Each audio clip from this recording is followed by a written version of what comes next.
Listo, Toxi. Listo. Listo, chicos, pueden empezar. Si hay alguien, por favor, en espera, me avisan para admitirlo, ¿vale? Porque a mí se me pierde esta página a veces. Listo, ya pueden empezar, qué pena, gracias.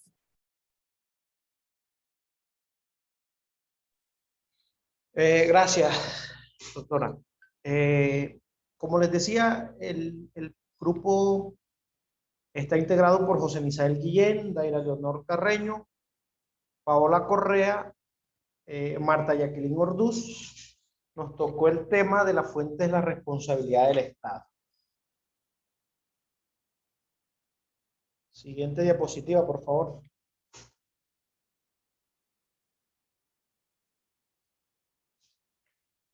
Antes de iniciar con las fuentes de responsabilidad del Estado, el grupo consideró que era viable hacer un breve resumen o un recorderis con respecto a lo que son las fuentes del derecho.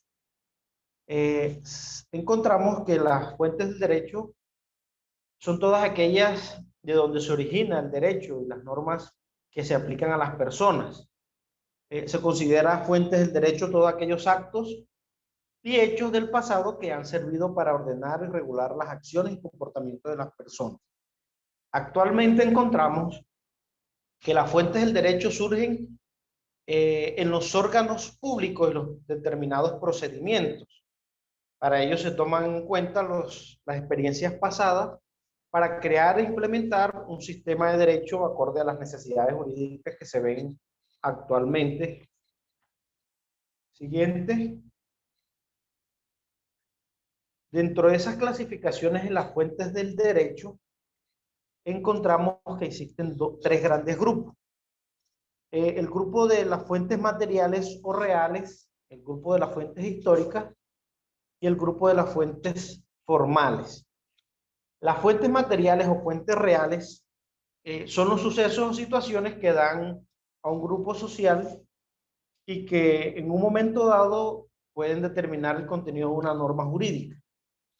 En este mismo sentido, se considera que fuentes históricas son todos aquellos documentos antiguos que consideran disposiciones jurídicas que en algún caso sirven como inspiración, modelo o simple guía al legislador para crear nuevas normas.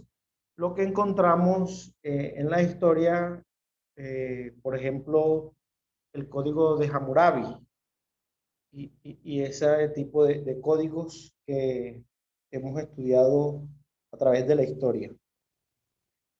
Otras fuentes son las fuentes formales, que son todos aquellos procedimientos mediante los cuales se llegó a la creación de la norma jurídica. Estas fuentes se clasificaron en, primero, la legislación y el proceso legislativo, la costumbre, la jurisprudencia, la doctrina y los principios generales del derecho. ¿Qué es la legislación y el proceso legislativo como fuente? Son aquellas leyes que se encuentran descritas en un texto legislativo, como por ejemplo la constitución de un país, los reglamentos, las ordenanzas o decretos. La costumbre, pues se considera que la costumbre se trata de la fuente formal más antigua, es de carácter cultural y conlleva una serie de conductas que son jurídicamente obligatorias, que se aplican de manera generalizada en una comunidad determinada.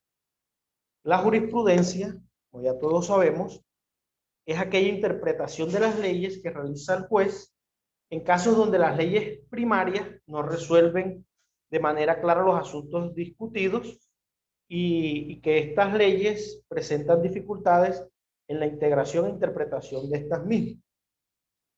Lo que conocemos como fuente son aquellas jurisprudencias de las altas cortes. La doctrina no es más que aquella interpretación u opiniones que hacen los juristas sobre las leyes para aclarar de manera teórica las interpretaciones de ciertas normas y sus aplicaciones. Y los principios generales del derecho son verdades jurídicas notorias, indiscutibles de carácter general, elaborados o seleccionados por las ciencias del derecho de tal manera que el juez y magistrado pueda dar la solución que el mismo legislador hubiera pronunciado si hubiera estado presente. Para entrar en detalle en lo que son las fuentes de la responsabilidad del Estado, continúa la compañera Paola y nosotros nos veremos más adelante. Buenas noches. Bueno, referente a las fuentes de la responsabilidad del Estado, tenemos que se encuentran dentro del marco normativo de la Constitución Política y la jurisprudencia. Bueno, como todos sabemos, todas las actividades que desarrolla el Estado y sus diferentes ramas del poder y órganos pueden generar responsabilidad a cargo de este, bien sea por una acción o una omisión de sus agentes. Bueno, la Constitución del 91 trajo en este ordenamiento jurídico la responsabilidad patrimonial del Estado en el artículo 90 exactamente, cuando dice el Estado responderá patrimonialmente por los daños antijurídicos que le sean imputables causados por la acción o la omisión de las autoridades públicas. Adicionalmente, la Constitución, también en el artículo 2, pues trae como la protección al rey y una responsabilidad patrimonial, cuando señala que la obligación del Estado de proteger a todas las personas residentes en Colombia en su vida, honra y bienes. Y también en el artículo 58, que garantiza la propiedad privada y demás derechos adquiridos con arreglo a la ley. Ahorita nuestra compañera Daira nos va a dar una explicación del artículo 90, el cual trae dos nociones, que es el daño antijurídico y la imputación al Estado.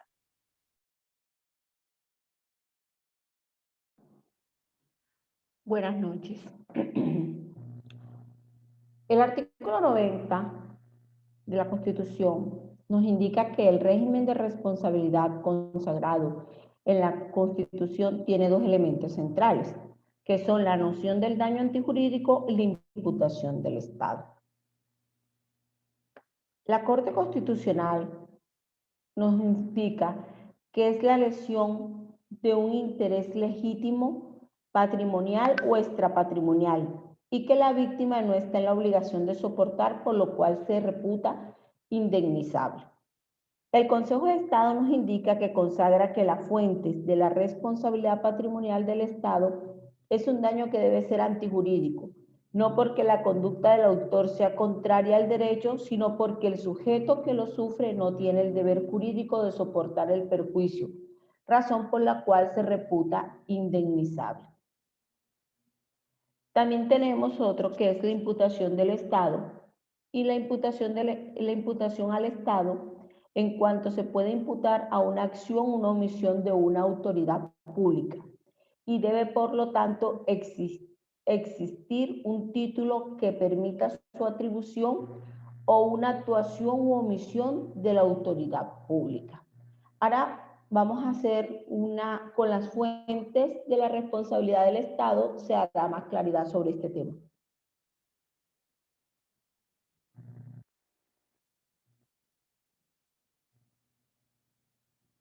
Hola. Sí, señora, ya. Bueno, en cuanto a las fuentes de la responsabilidad, tenemos la cláusula general de responsabilidad por el daño antijurídico. En cuanto al daño antijurídico, tenemos dos conceptos, el daño antijurídico y la imputación al Estado. Como lo decía ahorita nuestra compañera Daira, el daño antijurídico es un daño injustificado que el Estado le causa a un particular y este no está obligado a soportarlo, del cual surge la responsabilidad de la administración y conlleva un resto de perjuicios causados. Para que el daño sea indemnizable, requiere que esté cabalmente estructurado. Se deben acreditar varios aspectos. Uno, que sea antijurídico, es decir, que la persona no tenga el deber de soportarlo. Dos, que cause una lesión a un derecho, a un bien, a un interés protegido legalmente. Tres, que sea cierto, que sea apreciable, material y jurídicamente.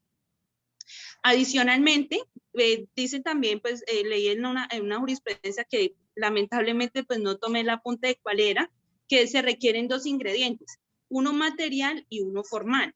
En cuanto al material, dice que representa el núcleo interior y consiste en el hecho o el fenómeno físico o material, bien sea la desaparición, una muerte o una lesión. Y el formal, pues que proviene de la misma norma, que en este caso sería pues el artículo 90 de la Constitución.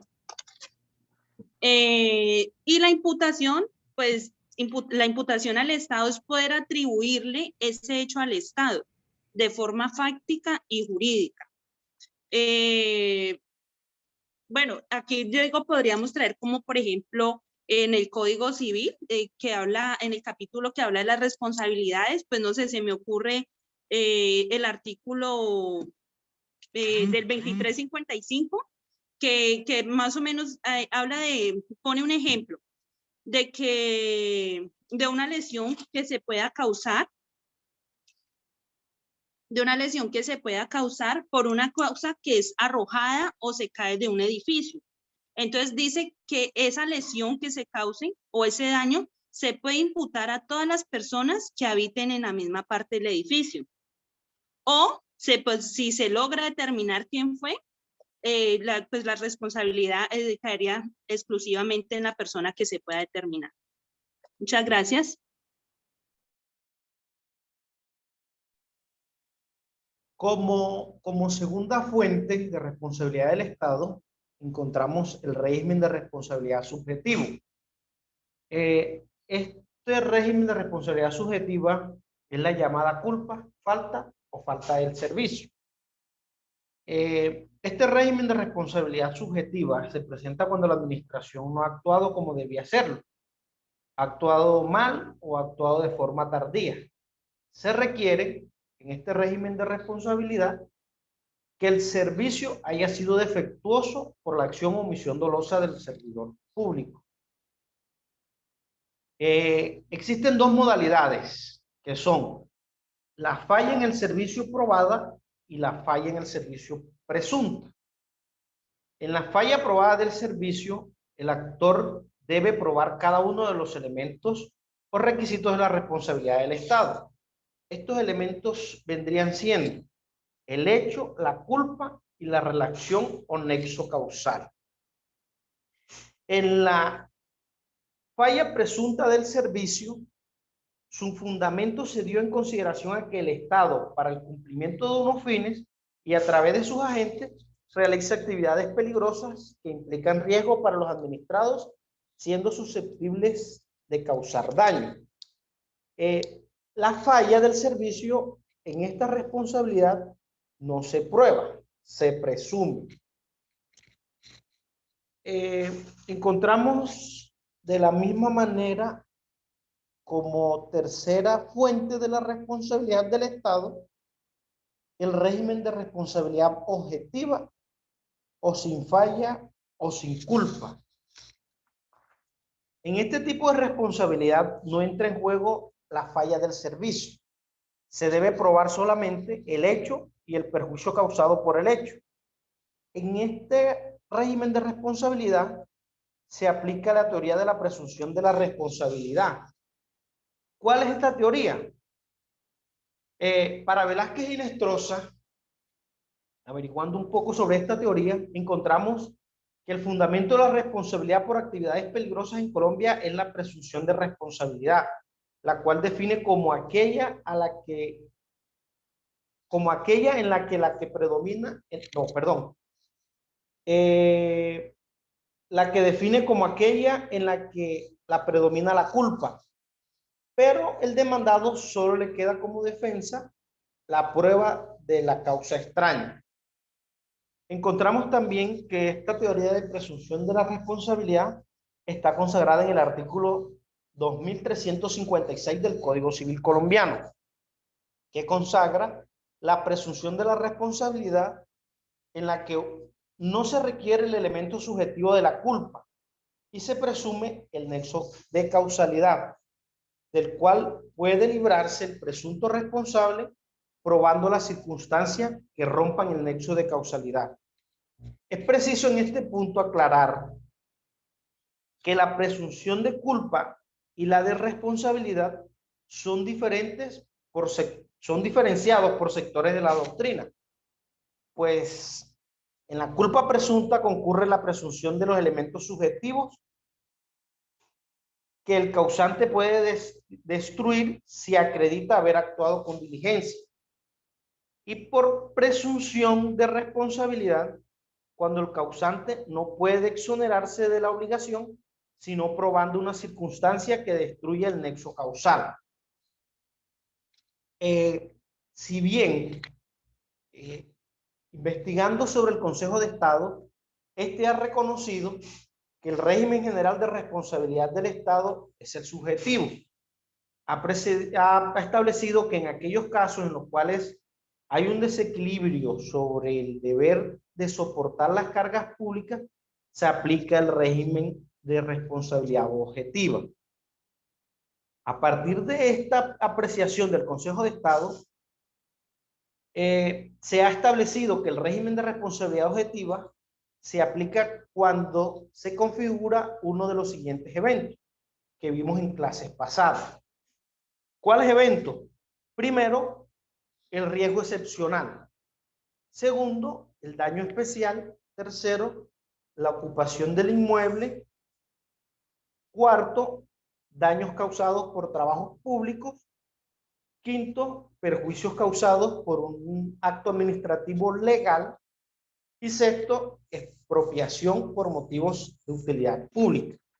En estos eventos se aplica el régimen de responsabilidad objetiva.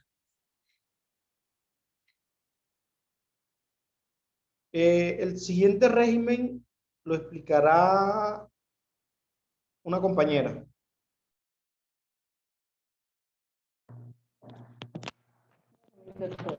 Tenemos la cuarta fuente, que es la responsabilidad de la Administración de Justicia.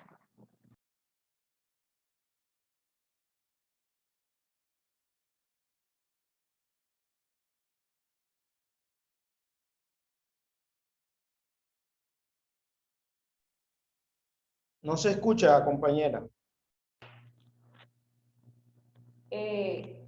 Compañeros, en la cuarta fuente es la responsabilidad de la Administración de Justicia.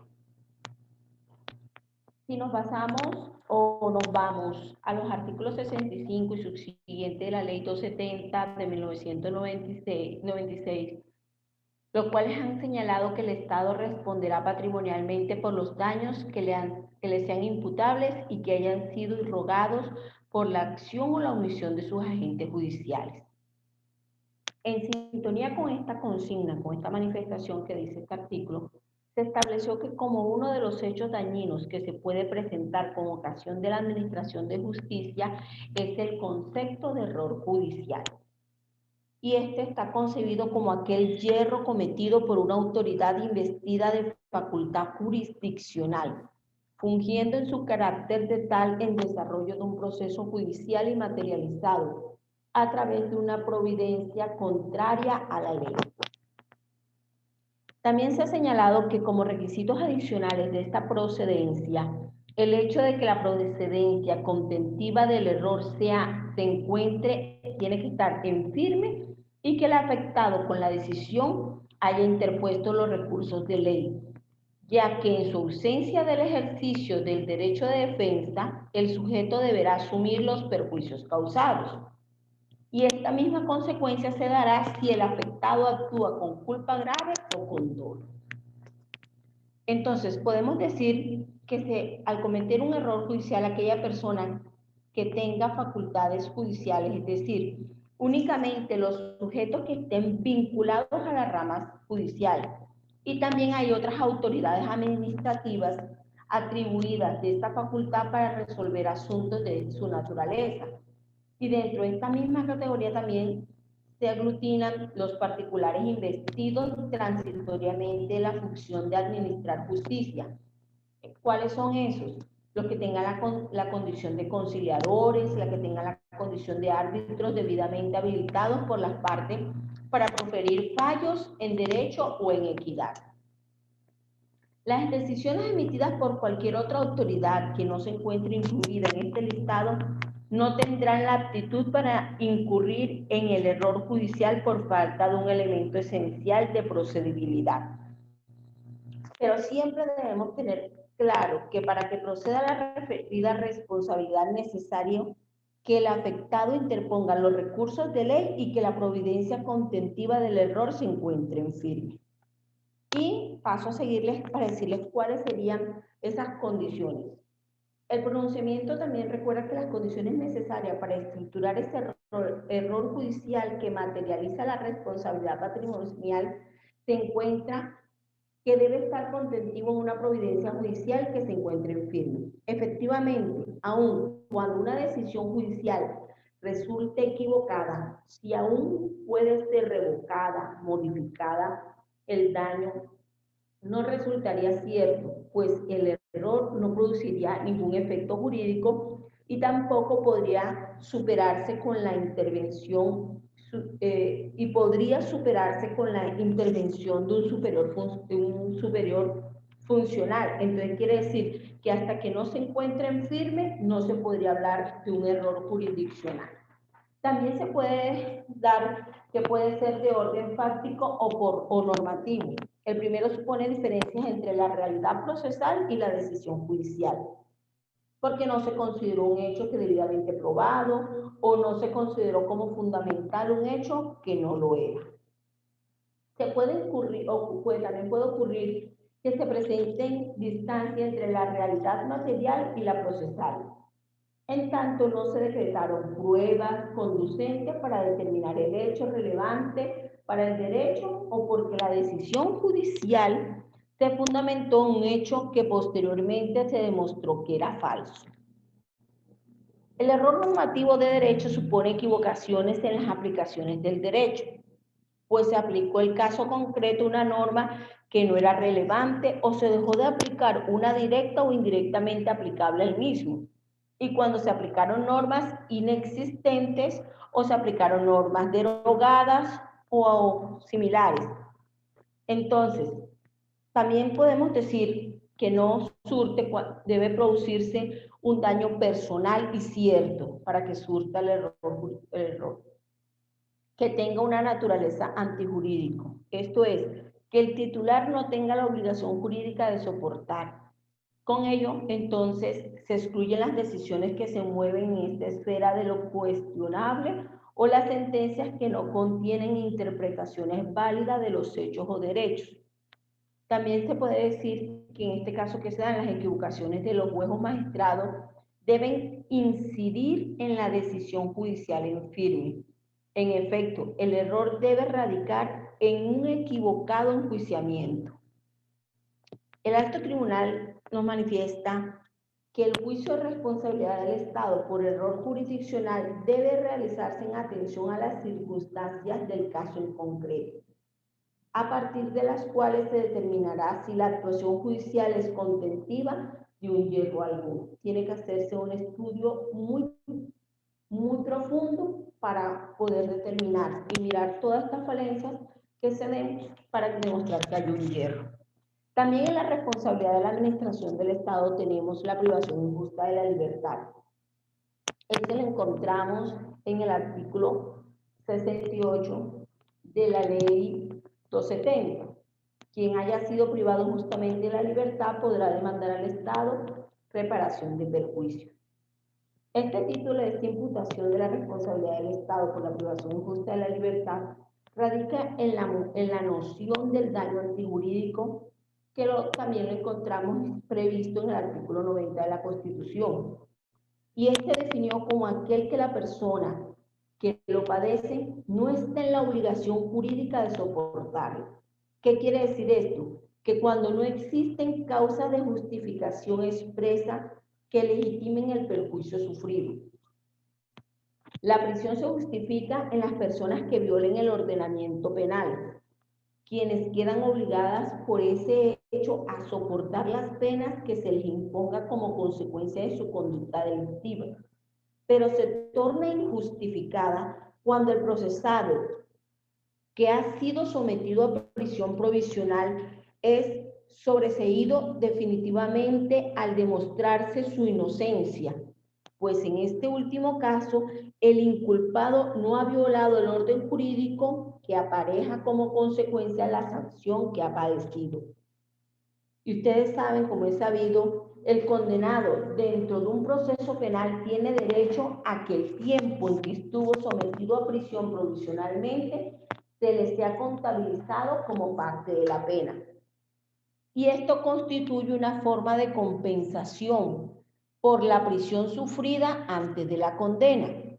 Dicha compensación no aplica en el caso de que el detenido previamente sea absuelto de toda responsabilidad penal, pues no se le podría abonar el tiempo en prisión porque no fue condenado, y tampoco se le puede crear un derecho de crédito por el tiempo que estuvo detenido, porque eso sería como mandarlo a delinquir para cobrar el tiempo que estuvo en prisión, en cuyo caso no tendría ninguna retribución por la prisión inmerecida que sufrió, de donde deviene necesariamente la indemnización de los perjuicios que le causaron con la aplicación de esa medida.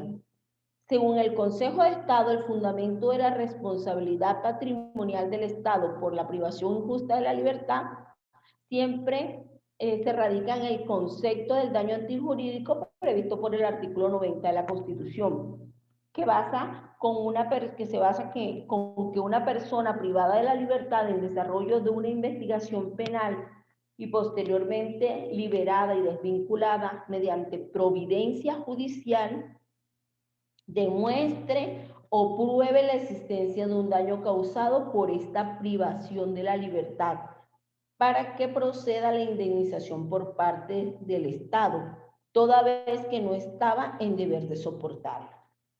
Y tenemos como tercero, que es en la responsabilidad de la Administración de la Justicia, el defectuoso funcionamiento de la Administración de la Justicia. Y esto lo encontramos en el artículo 69 de la Ley 270. Fuera de los casos previstos en el artículo 66 y 68 de esta ley, quien había sufrido... Compañera, no se le escucha bien. Ahora vamos a hablar del defectuoso funcionamiento de la Administración de Justicia. Y ese lo encontramos en el artículo 69, que dice que fuera de los casos previstos en el artículo 66, 68 de esta ley, quien haya sufrido un daño antijurídico a consecuencia de una función jurisdiccional tendrá derecho a obtener las siguientes reparaciones. ¿Qué quiere decir esto? Que aquel daño producido como consecuencia de un servicio de administración de justicia ha funcionado mal, no ha funcionado o ha funcionado en forma tardía. Entonces, que este título de imputación de carácter subjetivo y componente tiene unas características específicas. ¿Y cuáles son esas características? Que se procede frente a actuaciones u omisiones diferentes a las decisiones judiciales necesarias para adelantar un proceso o ejecutar una providencia. Otra característica es que puede provenir de los funcionarios judiciales particulares que ejerzan facultades jurisdiccionales, empleados, agentes o auxiliares de la justicia. También otra característica es que deben tener un funcionamiento anormal partiendo de una comparación de lo que debería considerarse como un ejercicio adecuado de la función judicial. Y la cuarta característica es que ese funcionamiento debe ser anormal basado en una comparación de lo que debería ser el adecuado. Entre los ejemplos podríamos tener de los defectuosos funcionamientos de la Administración de Justicia cuando una actuación secretarial adelantada, como la elaboración de un aviso de remate, donde no se identifica debidamente el bien, pero queda aviso a la futura diligencia y esta surte sus efectos con la adjudicación del bien, acto que posterior es declarado nulo, ya que el aviso no identificaba plenamente si el bien era objeto de remate. Entonces causa un perjuicio a quien fue adjudicado el bien. Otro ejemplo puede ser cuando cabe lugar a declarar la responsabilidad del Estado por los actos de los secuestres que ocasionan grave deterioro a los bienes o por sustracción de los títulos o bienes que se encontraban bajo la custodia de las autoridades judiciales. Podríamos tomar esos ejemplos en este caso. Sigue la compañera Marta con la responsabilidad de la función legislativa. Buenas noches, compañeros. Buenas noches, doctora.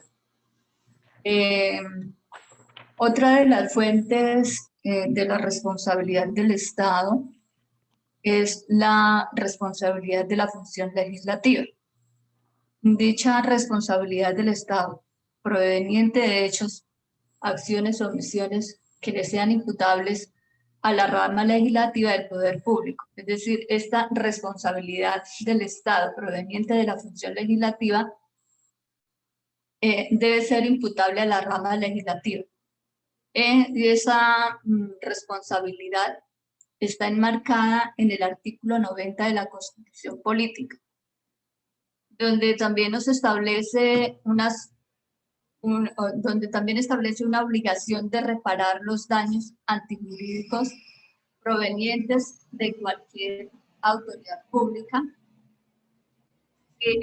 Igualmente, establece dos requisitos para poder reparar los daños antijurídicos relacionados con la función legislativa. Uno de esos requisitos es un daño antijurídico y que éste sea imputable a una acción u omisión de una autoridad pública, sin hacer distingos en cuanto al causante del daño. Otro punto importante acá para resaltar es que la responsabilidad del Estado de reparar los daños en principio solo se predicaba de la rama del poder administrativo público, de la rama administrativa. Sin embargo, este poder o esta evolución ha venido trascendiendo a través del tiempo y dicha responsabilidad se predica ahora con respecto a la rama judicial y la rama legislativa. Esta teoría de la responsabilidad del Estado proveniente del hecho legislador ha sido creada jurisprudencialmente, ¿sí? Sin embargo, en nuestro ordenamiento jurídico son pocos los casos en los que se ha dado aplicación a la teoría de la responsabilidad del legislador. Como ejemplo tenemos dos sentencias, la de agosto del 25 de 1998, donde precisó el Consejo de Estado la responsabilidad del legislador. En este caso, la responsabilidad del legislador dice en esa sentencia que no tiene origen exclusivo en la declaratoria de la inconstitucionalidad de una norma, sino en la antijuridicidad del daño, es decir, en que la víctima no tenía el deber jurídico de soportar la merma de su patrimonio y que ese daño fuera imputable al Estado.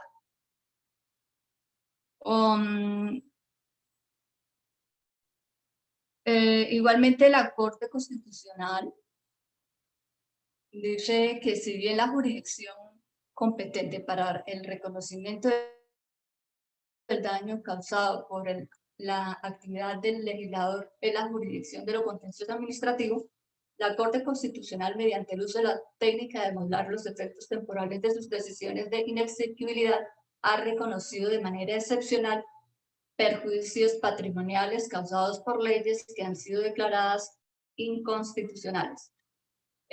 Acá tenemos como ejemplo la sentencia C922 de 2001, donde la Corte Constitucional declaró inexequible los artículos 56 y 57,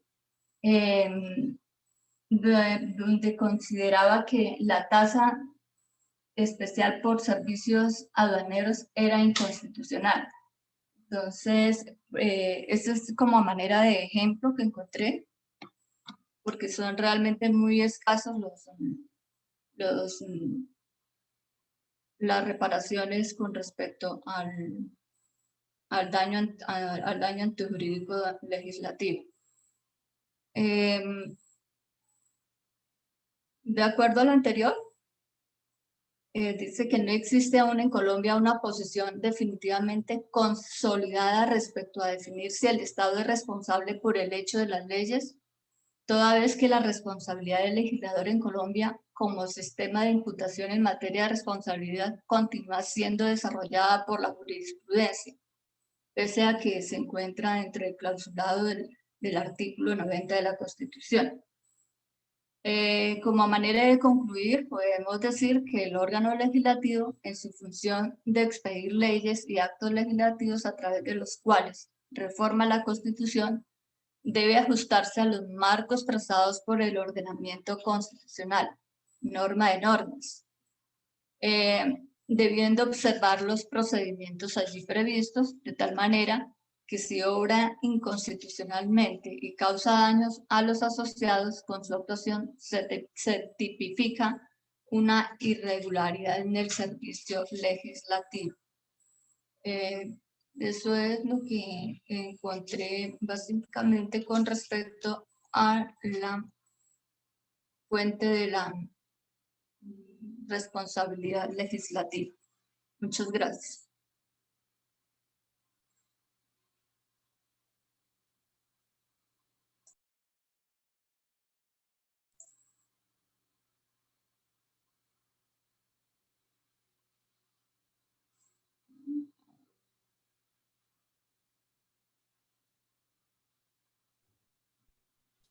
¿Listo? Señora, gracias. Ok, muchas gracias. Ya terminaron todos, ¿verdad? Listo. ¿El otro grupo está listo o no?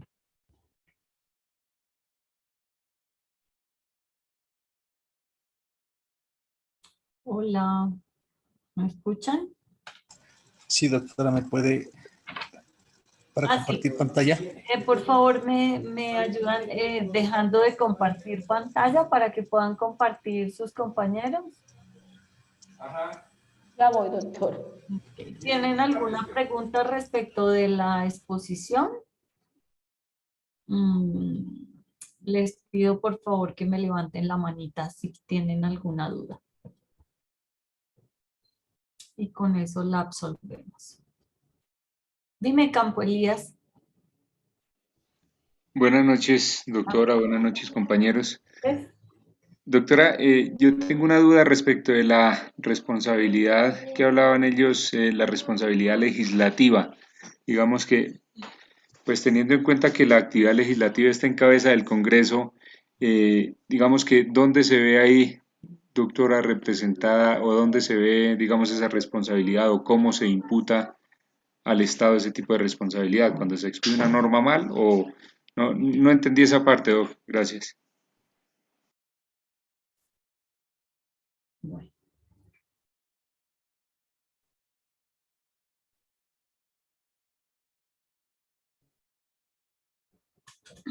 Hay una sentencia que de hecho quería compartirles respecto de la responsabilidad del Estado en lo referente al legislador en atención a la imputación, que es la que quieres tocar con la pregunta que estás haciendo. Sin embargo, no sé si la dejamos ahorita al final para, en atención a esa sentencia, compartírselas y resolverles de una vez esta pregunta. ¿Te parece, por favor? Sí, señora, está bien, doctora. Gracias. Listo. Entonces, sigamos aquí. Sigamos y ya entramos a resolver y a verificar el tema tratado respecto de la responsabilidad legislativa. Buenas noches, doctora. Buenas noches, compañeros. Nosotros vamos a hacer una exposición sobre los elementos determinantes. ¿Me están escuchando? Sí, claro, escuchamos fuerte y claro. Sí, doctor. Entonces les comentaba que nosotros vamos a hacer una exposición sobre los elementos determinantes de la responsabilidad contractual. El grupo está integrado por Silvia Elizabeth Camuán, Jenny Caterina Lugo, Freddy Nestroza, Jorge Luis Huertas y quien les habla, Julián Alberto Rodríguez. Entonces queremos iniciar esta exposición partiendo de la base de lo establecido en el artículo 90 de la Constitución Política, toda vez que este es el que nos lleva o nos indica sobre la responsabilidad contractual del Estado, ya que indica que para efectos de configurar la responsabilidad contractual del Estado se requiere demostrar la existencia del daño y su imputación jurídica a la entidad pública responsable del proceso que se esté cuestionando. Entonces, en este orden de ideas, los elementos determinantes para nosotros de la responsabilidad contractual pues serían dos. El uno, el daño, y el otro, la imputación jurídica, partiendo de la base establecido en ese artículo 90 de la Constitución Política de Colombia. Entonces, ya habiendo establecido que es sobre esos dos aspectos que nos vamos a referir, el daño y la imputación jurídica, vamos a hablar inicialmente del daño. Entonces, encontramos que para el derecho romano el daño se considera como la disminución del patrimonio. Sin embargo, con la evolución que en materia de responsabilidad se ha generado, pues han surgido múltiples definiciones. Una de ellas es que daño es la minoración patrimonial sufrida por la víctima. Pero aquí se debe entender que el patrimonio de la persona se compone por todos aquellos derechos que posee el ser humano, sean económicos o no. Es básicamente lo que enmarca esta definición de minoración del patrimonio. Otra definición es que el daño supone ser el elemento que debe ir en todo juicio de responsabilidad. Y otra es que el daño es una fuente de obligaciones que genera la responsabilidad, es decir, la obligación de indemnizar o resarcir. De estas definiciones podemos entonces establecer que hay una relación directa, fundamental, entre los conceptos de daño y responsabilidad, que lleva a una premisa fundamental. ¿Cuál? Sin daño no hay responsabilidad. Y la Corte Constitucional en la sentencia C-333 de 1996, en una de sus apartes, indicó: el actual mandato constitucional es no solo imperativo, ya que ordena al Estado responder, sino que no establece distinción según los ámbitos de actuación de las autoridades públicas. En efecto, la norma simplemente establece dos requisitos para que opere la responsabilidad, a saber, que haya un daño antijurídico y que éste sea imputable a una acción u omisión de una autoridad pública.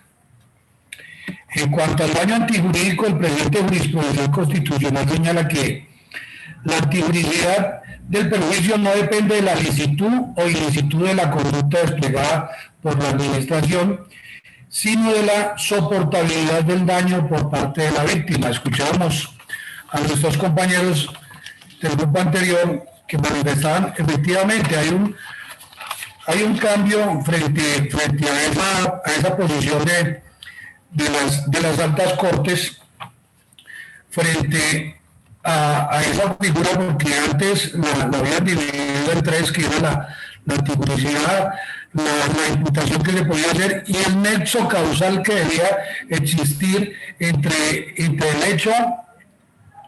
hecho generado y la víctima. En este momento, la Corte Constitucional y el Consejo de Estado han querido hacer ver que independiente de la actuación, independiente del nexo causal, lo que debe interesar es efectivamente la víctima. O sea, si esta persona que está sufriendo el daño siendo una persona del común y es por una actuación del Estado que se ve sometida a ciertas situaciones, pues entonces esa responsabilidad del Estado la lleva a que simplemente debe reparar ese daño, y si el daño causado es al patrimonio o pues en otras partes a la misma persona, pues entonces debe existir una indemnización. Entonces, observemos que la concepción del daño antijurídico a partir de la consideración de que quien lo sufre no está obligado a soportarlo, constituye otra forma de plantear el principio constitucional según el cual la igualdad frente a las cargas públicas es propio de la actividad de la administración pública, perdiendo importancia el establecer por qué se dio el daño y tomando mucha más importancia la situación de la víctima, entendida esta como la que sufre el daño. La Corte Constitucional en sentencia C-254 de 2003 considera lo siguiente: el artículo 90 de la Carta atiende las construcciones jurisprudenciales, le dio un nuevo enfoque normativo a la responsabilidad patrimonial del Estado, desplazando su fundamento desde la falla del servicio hasta el daño antijurídico. Entonces miremos que ya aquí aparece otro elemento, y es la falla del servicio, de la cual voy a hablar más adelante. Ello implica la ampliación del espacio en el que puede declararse la responsabilidad patrimonial del Estado. Pues el punto de partida para la determinación de esa responsabilidad ya no está determinado por la irregular actuación estatal, bien sea por la no prestación del servicio, o por la prestación irregular de este, o por la prestación tardía, sino por la producción de un daño antijurídico que la víctima no está en el deber de soportar, independientemente de la regularidad o irregularidad de esa actuación. Entonces, es lo que veníamos, o lo que quería manifestarles anteriormente. En este momento, el fundamento no es cómo se genera el daño, si el daño realmente se dio por una actuación regular o irregular, sino simplemente cuál fue la afectación que tuvo ese asociado, esa persona, ese habitante del territorio, y al cual se debe reparar por el daño. La Corte Constitucional ha entendido que esta aceptación del daño antijurídico como fundamento del deber de reparación estatal armoniza plenamente con los principios y valores propios del Estado Social de Derecho, debido a que al Estado le corresponde la salvaguarda de los derechos y libertades de los administrados frente a la propia administración. Entonces, pues en un Estado Social de Derecho que sea solidario y respetuoso de la dignidad humana, no puede causar daños antijurídicos y no indemnizarlos. Debe responder por su actuar, y más si este genera daños a los terceros. Ahora veamos cuáles deben ser las características del daño. Entonces, dicho daño tiene que sostener unas características básicas para que podamos entrar a buscar que este sea reparado, los daños causados por el mismo o los efectos de ese daño sean reparados.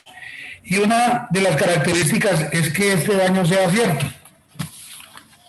O sea, tiene que ser real, tiene que darse, tiene que tener elementos materiales de prueba o evidencia física que permita establecer que efectivamente ese daño se dio. Que sea presente o futuro, ¿sí? ¿Por qué? Porque también podemos estar frente a un hecho que se pueda dar más adelante por actuaciones que se estén dando en este momento. Que sea determinado o determinable, que sea anormal y que se trate de una situación jurídicamente protegida. O sea, que esté establecida como que efectivamente se genera un error frente a la actuación. Respecto de la imputación, que sería el segundo elemento, como ya lo dije al principio, el primer elemento, pues el daño, o sea, la lesión del derecho, y el segundo, la imputación, o sea, la atribución jurídica del daño al Estado. Entonces, respecto de esa imputación, podemos decir que al Estado se le imputa responsabilidad cuando se dan ciertos hechos. Uno de ellos, de los que pudimos encontrar a nivel del grupo, es el conocido como falla del servicio.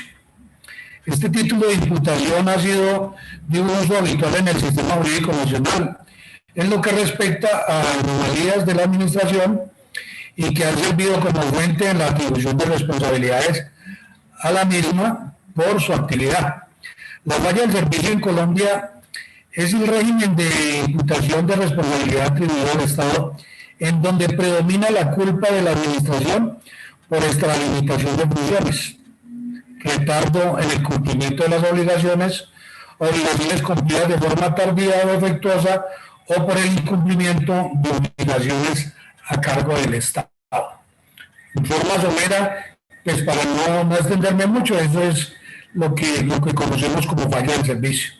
Ahora tenemos otra falla que es la falla aprobada, que debemos entenderla como este concepto como el que se ve inmerso en la definición de falla del servicio, pues es viable considerar que tiene exactamente las mismas características, debido a que se define de la misma manera y al actor le tocará probar todos los elementos de la responsabilidad, que a saber son el hecho dañoso, la falla y el hecho causal entre uno y otro.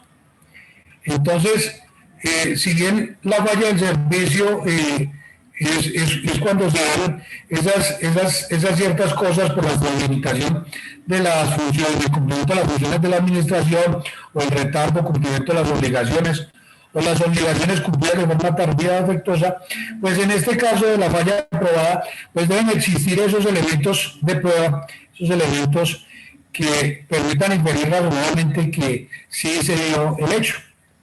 En este título de imputación corresponde al demandante probar todos los elementos de la responsabilidad del Estado. La comprobación de la existencia de tres elementos fundamentales del daño antijurídico sufrido por el interesado, el deficiente funcionamiento del servicio, porque no funcionó cuando debió hacerlo, o lo hizo de manera tardía, equivocada, y finalmente una relación de causalidad entre este último y el primero, es decir, la comprobación de que el daño sí se produjo y como consecuencia de la falla del servicio. Hay otra falla cuando hablamos de la imputación al Estado, y es la falla por retardo. El retardo se da cuando la administración actúa tardíamente ante la ciudadanía en prestar el servicio. La irregularidad por su parte se configura cuando se presta el servicio en forma diferente a como se debe hacer en condiciones normales, contrariando las normas, reglamentos u órdenes que lo regulan. Ahora les voy a hablar de lo que es el daño especial, que es otra forma de imputación del daño al Estado. Pues de imputación del daño a las actuaciones del Estado. La administración debe responder por los daños causados por una actividad completamente legítima, tanto desde el punto de vista sustancial como del procedimiento, cuando esos daños pueden ser calificados de especiales. La concepción del daño especial se fundamenta en el principio del derecho público de la igualdad de los ciudadanos frente a las cargas públicas, según el cual, cuando un administrador soporta las cargas que pesan sobre los demás, nada puede reclamar el Estado. Pero si en un momento dado debe soportar individualmente una carga anormal y excepcional, esa carga constituye un daño especial de la administración con el deber de indemnizar, como lo habíamos manifestado, por generar el daño. Y por último, voy a hablarles del riesgo excepcional, que el riesgo excepcional es precisamente el daño que produce una fuente de peligro desbordada y por fuera del riesgo normal que ella misma implica, por lo que quien la tiene a su cuidado y guarda tiene el deber de reparar los daños que ella causa. Esta peligrosidad creada por el Estado ubica a las personas ante un peligro inminente de recibir lesión en su persona o en sus bienes, y es a partir de su materialización que puede surgir la responsabilidad para la administración. Debe darse en el desarrollo de actividades legítimas, ya sea por acción u omisión, dirigida a la protección y a la seguridad de los administrados. Entonces miremos que no simplemente es porque se dé el daño, porque se genere la situación frente a las actuaciones del Estado, y es el hecho causal que debemos mirar entre estas y la víctima, sino que es efectivamente, así se estén desarrollando actividades legítimas, pero con esas actividades legítimas también se genera un daño, entonces debe salir el Estado a responder por eso. Esa es la parte que me corresponde. Ahora mis compañeros van a hacer unos comentarios frente a estos dos aspectos fundamentales, estos dos elementos de la responsabilidad. Si tienen alguna pregunta, con gusto, compañeros.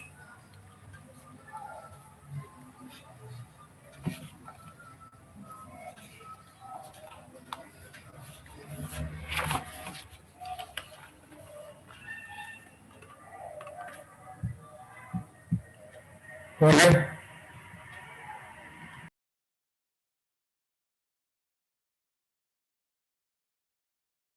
¿Sí me escuchan? Sí, señor.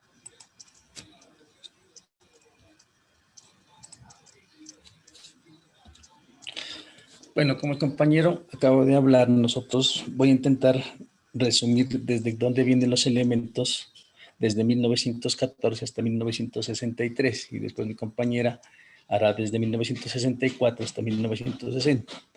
Bueno, el Consejo de Estado conoció de los casos de responsabilidad estatal desde la Ley 30 de 1914, cuando se le atribuyeron funciones jurisprudenciales. Ante las decisiones que tenían exclusivamente la jurisdicción ordinaria, en este caso la Corte Suprema Federal y la Corte Suprema de Justicia. A partir de la fecha, el Alto Tribunal de lo Contencioso Administrativo conoció específicamente los daños causados en guerra. Con la Ley 30 de 1918 se ampliaría a los casos de responsabilidad por operaciones administrativas, mientras que la competencia general la mantendría la Corte Suprema de Justicia. Esta situación se cambiaría con la expedición de la Ley 167 de 1941, o Código Administrativo, que lo llamábamos en este tiempo, que amplió brevemente la competencia de la Jurisdicción Especial. Con el Decreto 528 de 1964 se le otorgó toda la competencia en materia de responsabilidad estatal al Consejo de Estado.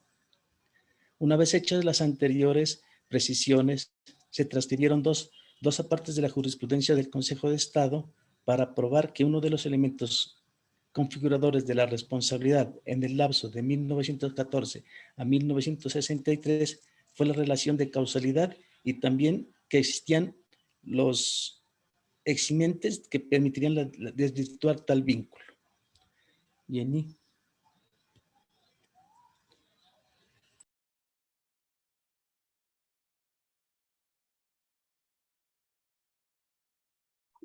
Buenas noches, compañeros. ¿Me escuchan? Buenas noches. Buenas noches. Bueno, compañeros, entonces ya después de lo que nos acabó de hablar nuestro compañero Jorge, yo les voy a hablar acerca de los elementos de la responsabilidad estatal desde 1964 a 1990. Entonces, estos elementos en las sentencias del Consejo de Estado, a partir de 1964, con el decreto 528 del Consejo de Estado, tuvo el conocimiento exclusivo de los casos de responsabilidad estatal. Particularmente esto quedó establecido en su artículo 3025. Así el Consejo de Estado tuvo la prevalencia sobre el conocimiento de los casos en los que se demanda a las entidades públicas por las controversias que versan sobre responsabilidad nacional y de los establecimientos públicos. Es decir, se extiende la responsabilidad a los establecimientos públicos de los diversos niveles territoriales, como lo había venido haciendo la jurisprudencia. En esta época se produjo el primer auge de las teorías causales en la jurisprudencia del Consejo de Estado, al tener que decidir casos de tan diversa naturaleza y viéndose abocados a estudiar las tesis tanto de la Corte Suprema de Justicia como presentes en el derecho comparado para poder dar solución a las controversias que tuvieron que conocer por sus nuevas facultades. Entonces, pues la competencia del Consejo de Estado en materia de responsabilidad estatal fue confirmada con la expedición del Decreto Ley 1 de 1984, que estableció la acción de reparación directa en su artículo 86. Aquí se habla sobre la existencia de la relación de causalidad como elemento constitutivo de la responsabilidad extracontractual patrimonial del Estado. Entonces, pues citaré cinco como apartados que prueban la utilización por el Alto Tribunal Contencioso Administrativo.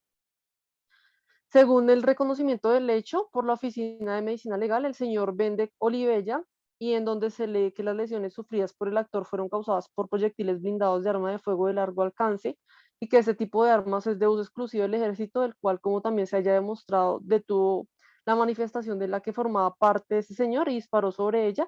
Y si además se tiene en cuenta que el señor Jaime Ortiz, quien cayó herido junto a Bendek, le fue extraído un proyectil blindado, camiseta y núcleo, y corresponde a cartucho de fusil, necesariamente se llega a la conclusión de que el tercer presupuesto de la relación de causalidad está aprobado dentro del expediente. Cuando el Estado en desarrollo de sus funciones incurre en la llamada falta o falla del servicio, o mejor aún, falta o falla de la administración, se trata de actuaciones administrativas, omisiones, hechos y operaciones administrativas donde se hace responsable de los daños causados al administrado. Esta es la fuente común y frecuente de la responsabilidad estatal y se requiere, en primera medida, una falta o falla del servicio o de la administración por omisión, retardo, irregularidad, ineficiencia o ausencia del servicio. La falta o falla de que se trata no es la personalidad del agente administrativo, sino del servicio o anónima de la administración.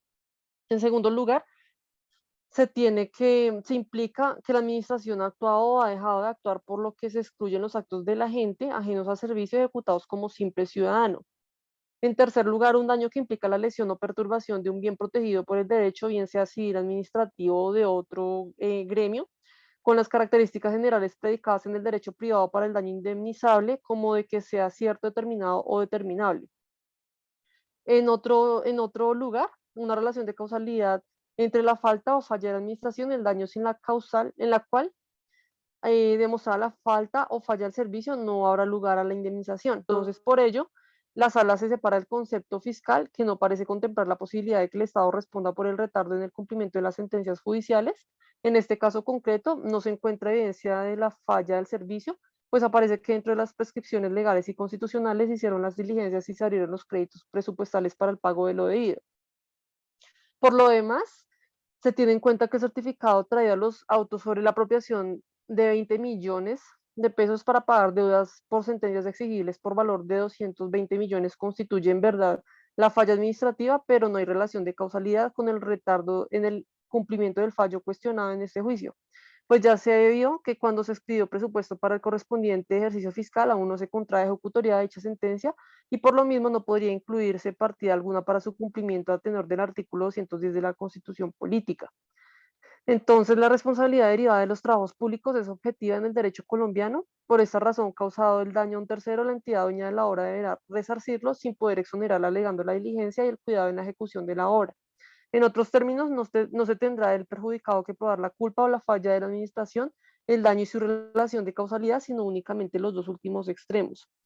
Entonces, en síntesis, para la sala se produjo en cierta forma un despojo de propiedad particular y con este un perjuicio equivalente a su dueño, despojo que se presentaba en una relación de causalidad con la ejecución de una obra de propiedad, como se dijo anteriormente, de la nación, y que muestra la conducta irregular del consorcio, el que debía adquirir por su cuenta y riesgo los materiales necesarios para su obra pública, porque el fondo a su turno tenía que reconocérselos. Así es como la conducta administrativa indicada desconoce el mandato de la citada Ley 23 del 82 y conforma una clara falla del servicio. La administración no tiene frente a los derechos de los autores ningún privilegio exorbitante y se encuentra frente a ellos en situación similar a la de los particulares. No obstante, puede afirmarse que es la propia administración la que tiene que dar ejemplo en ese campo, porque no puede olvidarse que las autoridades están instituidas primordialmente para salvaguardar la vida, la honra y los bienes de los asociados. Esto conforme al artículo 16 de la Constitución Política de Colombia, norma que constituye uno de los pilares constitucionales de la responsabilidad estatal por hechos u omisiones. Asimismo, la sala acepta la apreciación del acuo en el sentido de que fuera de esa falla del servicio también se demostró el perjuicio y la relación de causalidad entre ese y el hecho causal o la falla del servicio. Entonces, como un ejemplo, un precedente que se puede poner a colación respecto a la historia de los elementos de la responsabilidad estatal.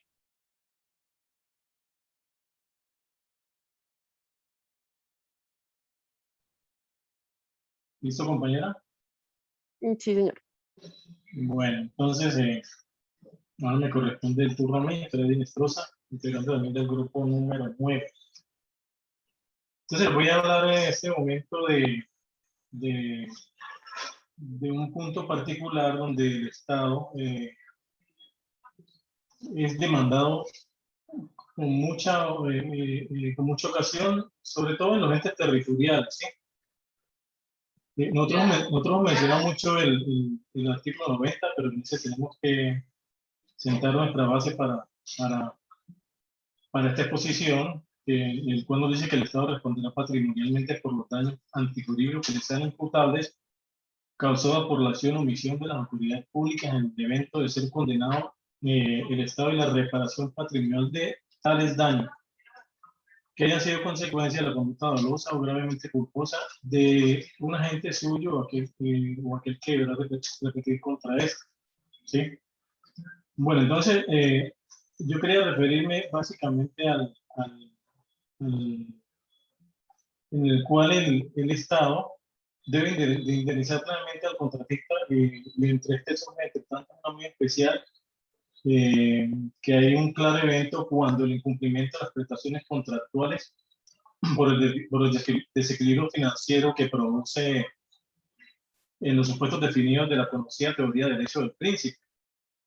Usted sabe bien que este es por el incumplimiento de la obligación contractual de tipo legal de reparar los riesgos a los que se encuentra sujeto el desarrollo contractual. Cuando el rompimiento de bienes de acciones o omisiones de la entidad contratante por el ejercicio irregular de la administración.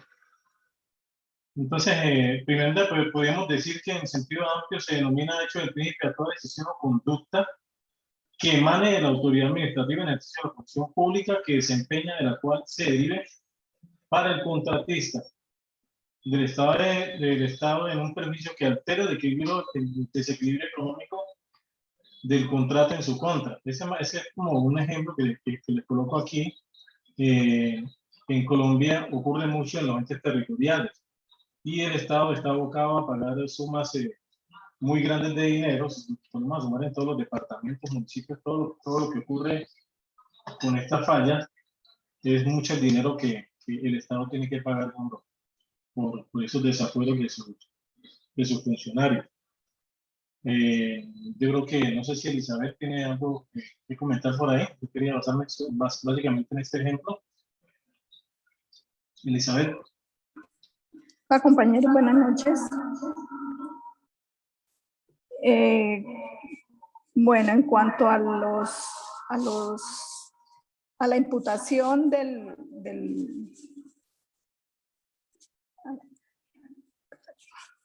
a la responsabilidad contractual del Estado en la imputación, el Estado no es responsable por los daños que padece el contratista, cuando estos provienen de actos o hechos que son extraños a sus acciones u omisiones.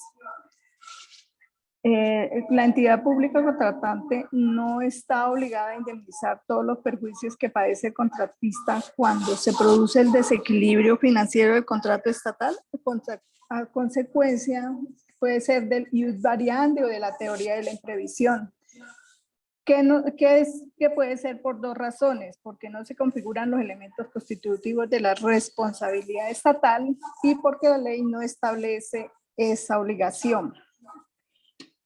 En esos mismos eventos tampoco se dan por los supuestos para aplicar la teoría del enriquecimiento sin causa, y de todas las formas no conduce a la pretendida obligación indemnizatoria.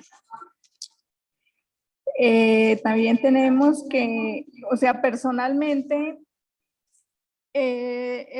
no he tenido personalmente creo que aún no existe claridad entre los operadores jurídicos acerca de los reglamentos de la responsabilidad del Estado en Colombia, puesto que el Consejo de Estado en varias decisiones recientes en ocasiones utiliza 2 elementos o a veces utiliza 3 elementos. A veces utiliza que son el daño y la imputación y la relación de causalidad. Hay varias sentencias en las que he leído y en unas, o sea, como no hay como esa claridad entre los operadores jurídicos que digan que todos están con los 3 elementos, o sea, unos dicen 2, unos dicen 1. Sin embargo, últimamente la jurisprudencia del Consejo de Estado ha demostrado la conservación de los tres elementos en sus decisiones recientes. Por ejemplo, tengo una de la subsección A de la sección tercera del Consejo de Estado, que esta está conformada por 3 magistrados y cada uno ha conservado los 3 elementos en sus decisiones. Tengo una del 16 de mayo del 2019, donde decidió sobre una acción en contra de la Policía Nacional por la muerte de un señor que salió del trabajo para encontrarse con un agente policial y no regresó a su casa. Su cuerpo sin vida apareció al día siguiente y en este caso se absolvió a la entidad demandada explicando que no se acreditó la relación de causalidad, señalando que las falencias probatorias puestas de presente llevaban a la sala a la conclusión de que la parte actora no demostró que el homicidio del joven fuera imputable a la Policía Nacional, de tal suerte que la falta de acreditación de la relación de causalidad supone la ausencia de uno de los elementos de la responsabilidad del Estado, bajo la aplicación de un régimen subjetivo de responsabilidad y ello deviene en el fracaso de las pretensiones. Pues es por esto que, como en conclusión, es por esto que uno de los aspectos revelantes en el tema de la responsabilidad contractual estatal son los elementos que lo configuran, puesto que el cumplimiento de estos requisitos son los que permiten tanto hacer exigibles los derechos de la víctima frente a los daños cometidos por las acciones o las omisiones estatales, como prevenir lesiones futuras.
Hola, ¿me están escuchando?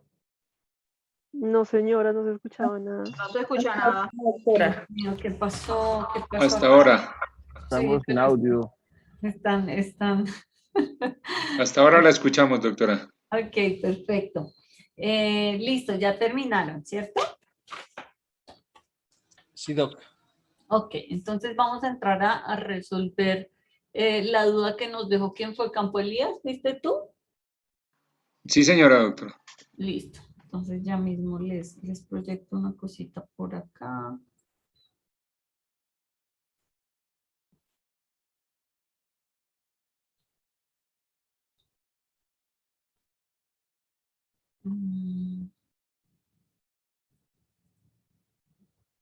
Entonces, frente a la responsabilidad del Estado, en lo que hace referencia a la parte del legislador, pues es importante tener en cuenta que los daños que surgen de esta responsabilidad de la actividad legislativa, pues sí o sí acarrean la obligación del resarcimiento por parte del Estado. Sin embargo, esto no se presenta con frecuencia, en atención a que cuando el Estado va a proferir las actuaciones administrativas, cuando el Estado va a proferir dichas actuaciones, pues lo hace siendo muy riguroso, previendo los pro y los contra de lo que pueda acontecer. Entonces, digamos, ahorita, siempre que va a entrar en vigencia una nueva normatividad, con frecuencia algunos de las disposiciones que se encontraban establecidas en la anterior normatividad, pues se van a ver afectadas. Entonces, con ello se acarrean o el Estado acarrea una serie de responsabilidades que, si bien es cierto, no todas pueden generar una responsabilidad donde ocasione daños económicos, que patrimonialmente pues el Estado se vaya a ver afectado, si por ejemplo puede acarrear algo otras circunstancias, como son por ejemplo el tema de las caducidades y las prescripciones. Entonces les voy a poner un ejemplo frente a y el Estado lo debe asumir. ¿Por qué? Porque existen procesos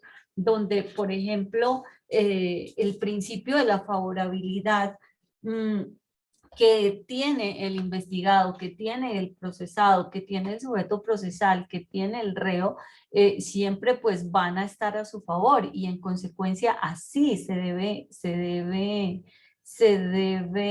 respetar y se debe establecer. Entonces, digamos, con la entrada en vigencia del nuevo código disciplinario. ¿Me están viendo? Ay, no, perdón. ¿Ahora sí me están viendo? Sí. Con la entrada en vigencia del nuevo código disciplinario, pues tenemos que hay una serie de expedientes que van a caducar. Eso le va a acarrear al Estado pues una serie de perjuicios, digámoslo entre comillas, porque hay muchas multas que se van a dejar de cobrar en atención a toda esta situación, y esto pues sí o sí va a generar un perjuicio a la misma administración. ¿Por qué lo digo? Por ejemplo, el anterior código, el código disciplinario, traía en su disposición la prescripción, pero adicional a la prescripción también nos hablaba de la caducidad, donde le daba al servidor público la posibilidad de que, si pasaba antes de los 5 años la indagación preliminar a investigación disciplinaria, pues le daba otros 5 años, digámoslo así, para poder continuar con la investigación. Hay procesos que están a punto de salir, que ya están en pliego de cargos, pero en atención a que, si entra en vigencia el 1 de julio la nueva normatividad, esta ya elimina de su disposición la caducidad, y en atención a eso, pues todos los procesos que no tienen fallo y que ya llevan 5 años, pues sí o sí van a prescribir, ¿sí? Entonces, esas son algunas circunstancias donde la responsabilidad del Estado lo debe asumir y así lo debe respetar. Así como se presenta esta responsabilidad de tipo administrativa, donde son beneficiados algunos sujetos procesales, digámoslo así, también hay o se presenta esta situación en muchos otros procesos donde no afectan solamente a la administración, sino que también afectan a terceros, porque hay muchos expedientes que prescriben, que caducan, y con esto pues muchas personas no van a poder exigirle a otro, digámoslo así, que resarza todos esos daños y perjuicios que le ha causado. Entonces, aquí el Estado tiene que entrar a evaluar, y pues el Estado, en ese orden de ideas, en un momento dado puede ser demandado y obligar a resarcir todo ese tipo de consecuencias que se han producido en atención a la evolución, digámoslo así, que tiene la norma. Otro tema que se presenta también es cuando, por ejemplo, algunas disposiciones reglamentarias son declaradas inconstitucionales.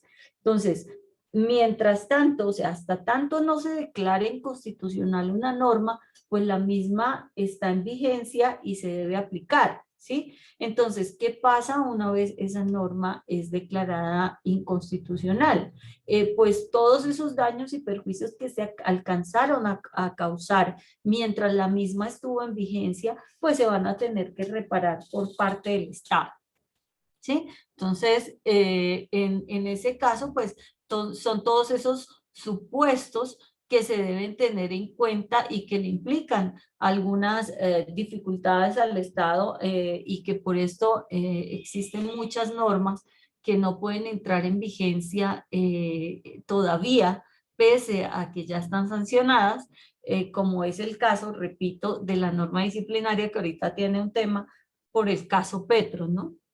La Corte Interamericana se pronunció frente al derecho disciplinario en lo referente a los casos de elección popular, a los casos que se llevan frente a quienes han sido elegidos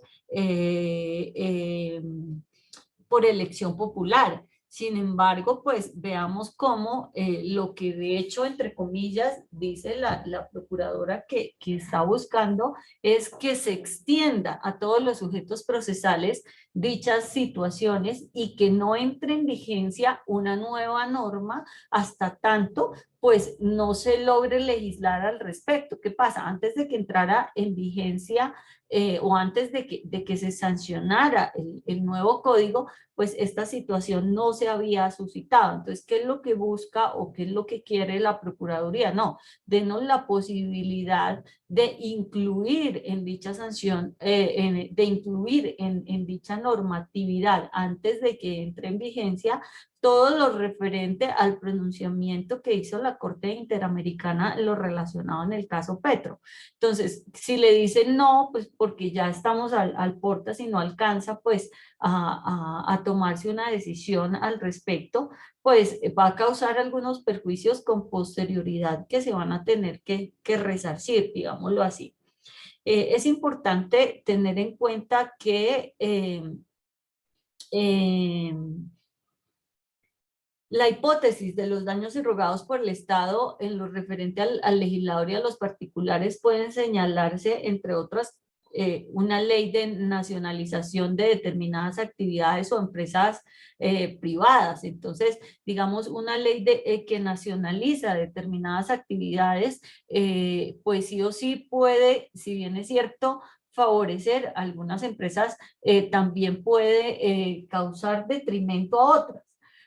Una ley que establezca un monopolio con privación de una actividad privada lícita, una ley que califica como bienes de dominio público los que antes eran de dominio privado. Esto es lo que pasa, por ejemplo, cuando van a realizar vías para beneficio pues de la comunidad en general. Prima, como hemos dicho siempre, ese interés general. Pero ¿qué pasa con estos actos administrativos que se profieren y que van en contra del dominio privado? Entonces, todas estas leyes que salen, como es el caso, por ejemplo, lo que hablábamos el otro día, todo lo referente a la ley de restitución de tierras. Entonces, veamos, esta disposición, pues claramente es una norma que, si bien es cierto, está encaminada a garantizar y a velar por el interés general, pues sí o sí va a causar un detrimento a algunas personas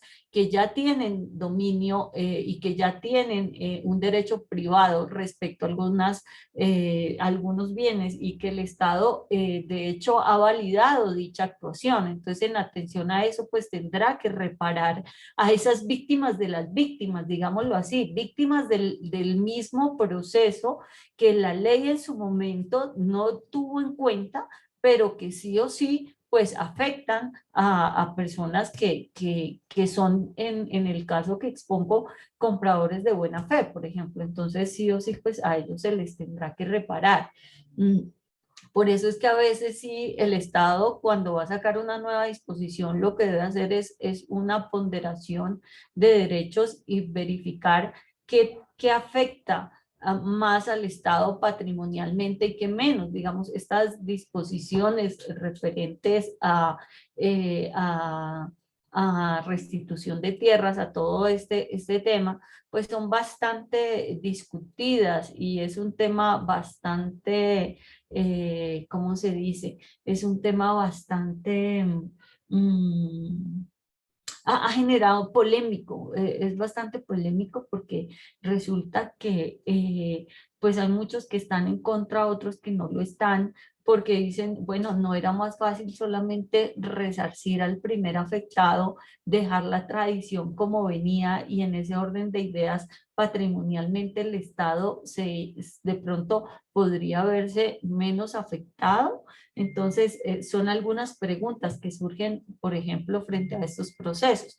Se presume que debieron realizar una revisión minuciosa y acuciosa al respecto para poderlo determinar así. Otro punto importante al respecto es que para la procedencia de esa responsabilidad del Estado como legislador, pues se requiere tener en cuenta los siguientes supuestos o los siguientes puntos, y es que debe existir una norma legal que en su aplicación cause daños a particulares. O sea, sí o sí, no es porque el legislador o porque el presidente diga aquí va a pasar una calle y ya, no, es porque tiene que existir una ley, ¿cierto? Que tiene que estar debidamente sancionada y que en atención a esa norma legal en su aplicación cause daño a particulares. ¿Por qué digo ahorita que el presidente, y no hago referencia al Congreso? Ustedes saben que ahorita en este tema y con lo que se está viviendo en el país, la emergencia por la que está pasando el país, pues el presidente tiene unas facultades de tipo legislativo que le permiten legislar referente a algunos temas a fin de garantizar pues la seguridad de toda la población. Entonces, en atención a esto, pues vamos a ver cómo no solamente el Congreso se va a ver afectado por todo esto, sino también nuestro presidente también puede, con posterioridad a todo lo que se está presentando, y de hecho sí o sí, ya se están viendo la cantidad de demandas que se están dando por la cantidad de actos legislativos proferidos en esta materia y que pues sí o sí están causando daños a particulares.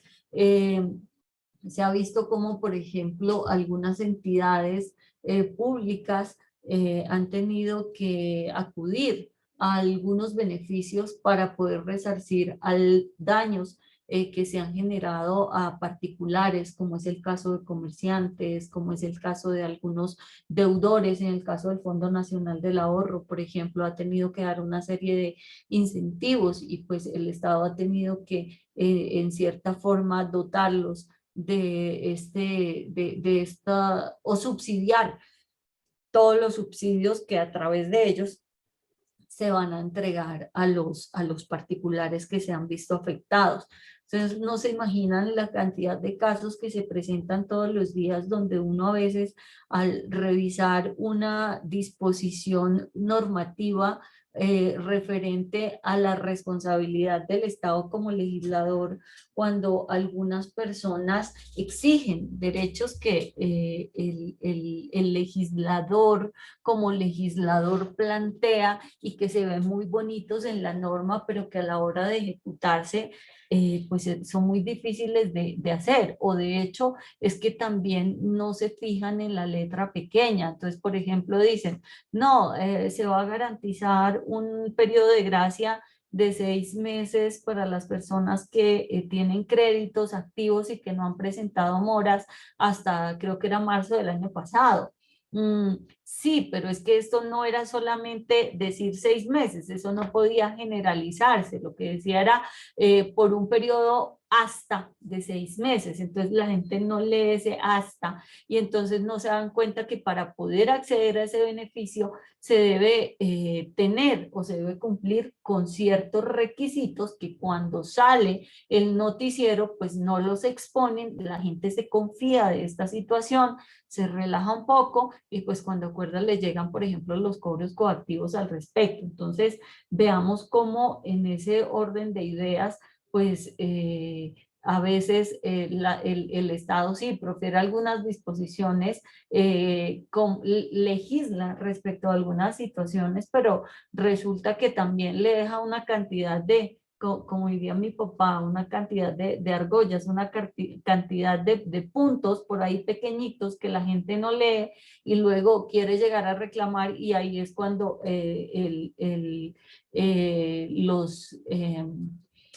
los entes administrativos pues sacan ese papelito y le dicen, mire, qué pena, pero es que aquí también dice que ese beneficio hasta de 6 meses es para las mujeres que son cabeza de familia, madres, cabeza de familia o en estado gestante, que si no, o que tiene que ver también si usted pertenece al estrato 1, 2, 3 o 4, y que en atención al estrato donde esté el beneficio va a ser de 6 meses, de 4 meses, de 3 meses o 2 meses. Entonces, la gente a veces no se fija en esto, pero sí el legislador, pues, cuando dicta estas disposiciones que afectan patrimonialmente las partes, también deja todas esas observaciones en letra pequeña para poder blindarse frente a la responsabilidad que esto le implica. Entonces, sí o sí, pues debe existir una norma legal proferida por una autoridad competente, que aquellos daños se irroguen sobre derechos fundamentales y que aquel daño sea antijurídico, es decir, que su consecuencia no se encuentre autorizada por el ordenamiento jurídico y por tanto la persona no esté obligada a soportar. Entonces, pues nada. Eso era lo que les quería decir frente a este tema. No sé si con esto ya haya quedado en cierta forma absuelta tu duda. Sí, sí, señora, gracias. Doctora, ¿este material es posible que usted nos lo facilite? Sí, yo todo esto, yo se los voy a enviar, todas las diapositivas, sí, sí.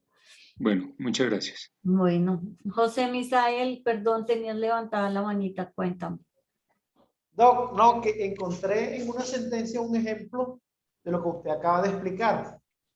En la sentencia C-149 del 93, donde se declaró inconstitucional los artículos 16, 17 y 18 de la ley sexta del 92, donde estos artículos creaban un tributo para ciertas personas que devengaban cierta cantidad de dinero, su salario. Estas personas tenían que pagarle un tributo a la nación por seguridad nacional y cosas al respecto. En 1993, mediante esa sentencia, la Corte declara inconstitucional esos artículos y ordena al ministerio la devolución de esos tributos recaudados a las personas que ya habían cancelado, y además ordena la indemnización por ese daño causado.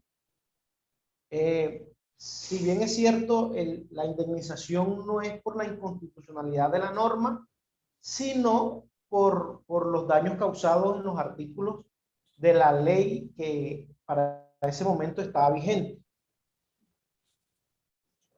Ok, perfecto. Nada, pues era eso lo que les quería compartir por el día de hoy. Pues nada, mañana nos vemos a la misma hora por el mismo canal. Y no sé si hayan quedado dudas respecto al otro grupo que expuso.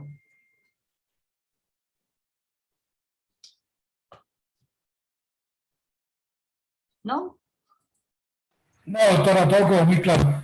Todo muy bien, doctora, gracias. Por aquí veo que levantaron la mano. Eddie, te escucho. Doctora y demás compañero, buenas noches.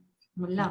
No, mi pregunta no va relacionada con las exposiciones, sino por el contrario quería hacer una pregunta. El grupo de nosotros elaboró dicho trabajo de exposición, pero decidimos que iba a poner una sola persona. ¿Hay algún inconveniente con el tema de la nota de lo que nos ponga o todos deben exponer? Yo prefiero, y les había dicho, el único que tuvo esa excepción porque me hizo el desorden fue Damaso. De resto, aquel día, pues advertí que no, que todos tenían que exponer. Esa es la idea.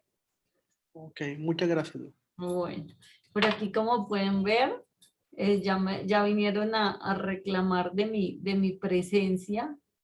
Entonces voy a ya retirarme. Muchísimas gracias, muy amables. Mañana entonces nos vemos nuevamente. Mire, les presento quién me vino a llamar.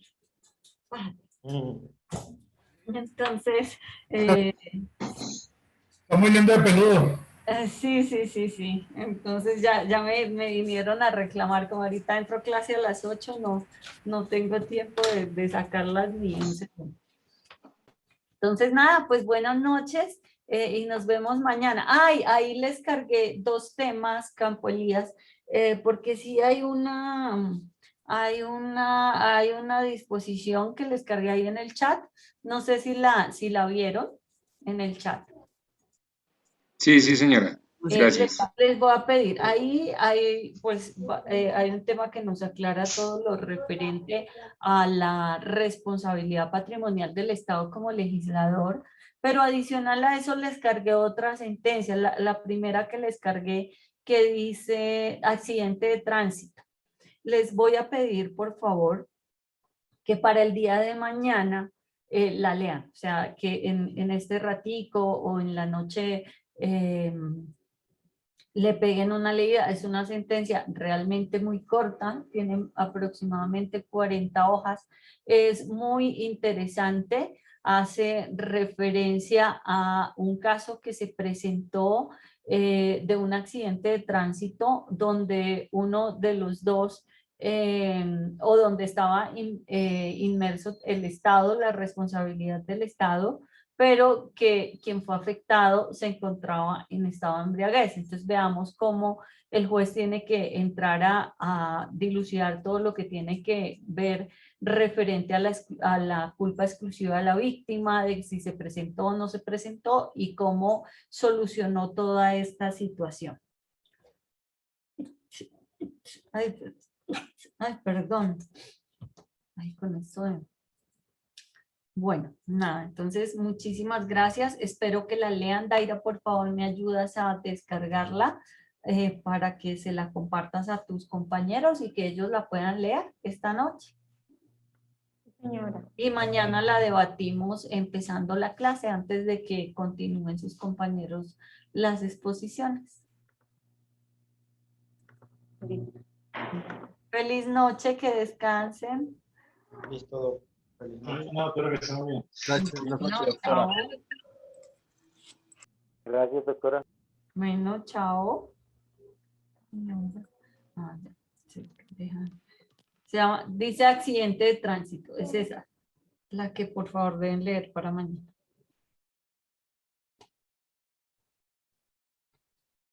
Gracias, mi doctora. ¿No? Ahora sí. Feliz noche, muchas gracias. Feliz noche, chao.